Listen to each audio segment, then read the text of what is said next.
Bonjour à toutes et à tous, bienvenue sur Grand Littoral TV, votre chaîne d'information régionale. Mardi 10 septembre, voici d'abord dans cette édition bien sûr vos prévisions météo. Avec du soleil, du ciel bleu, une belle journée ensoleillée dans l'ensemble malgré quelques voiles nuageux sans conséquence, sans gravité.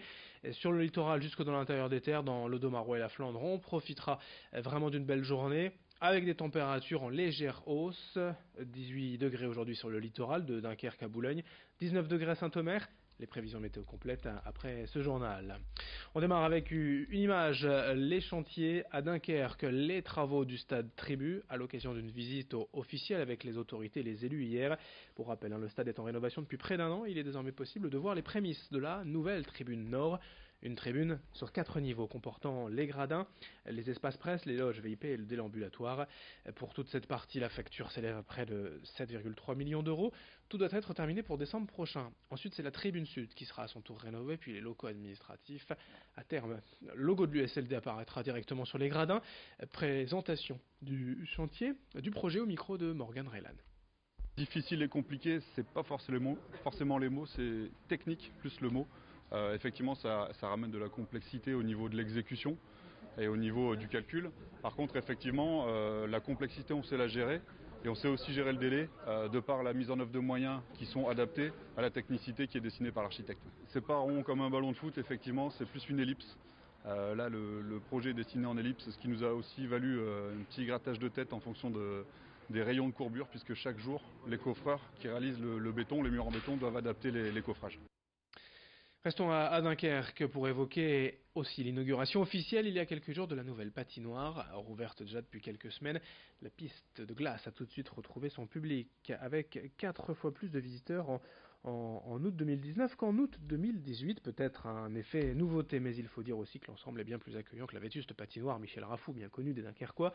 Certes, le nom est resté le même, mais tout ou presque a changé depuis. Pour les patineurs ou joueurs de hockey et de curling, comme pour le grand public, c'est un nouvel écrin, plus accueillant, plus accessible et confortable, avec une première idée de ce que sera la future zone jeunesse du port de Dunkerque. Explication recueillie par Lolita Perron avec Morgan Reylan.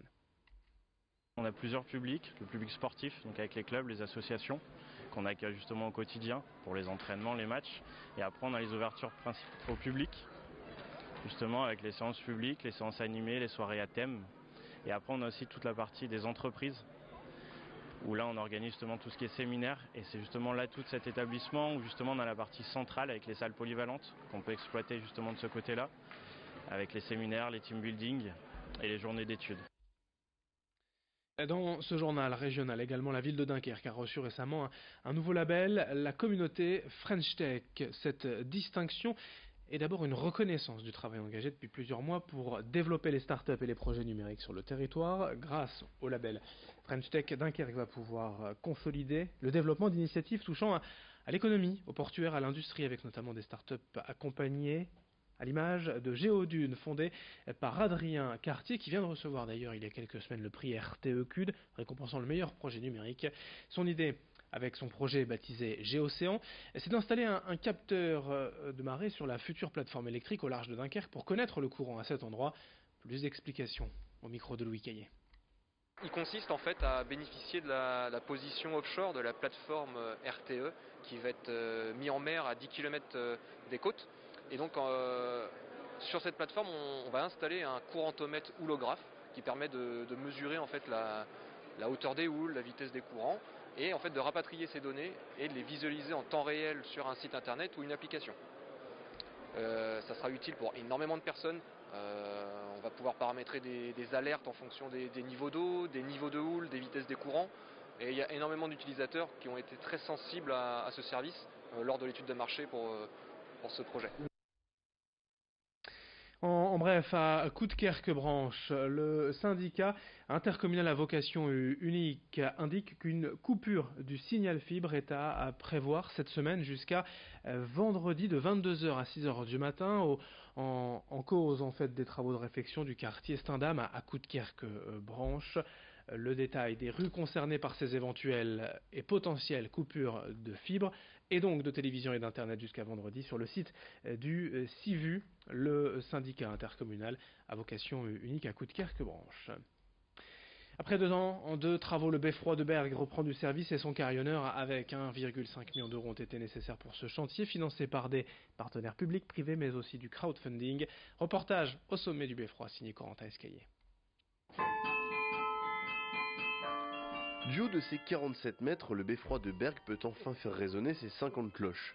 Après un chantier de 2 ans, la restauration du monument est terminée, des travaux qui concernent l'ensemble du bâtiment qui n'avait pas subi de rénovation depuis 50 ans. Et le moins que l'on puisse dire, c'est qu'il en avait besoin.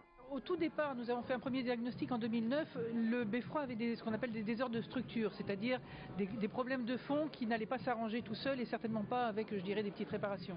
Donc c'était des questions de façade qui penchait, d'étanchéité qui ne se faisait plus entre la couverture et les murs.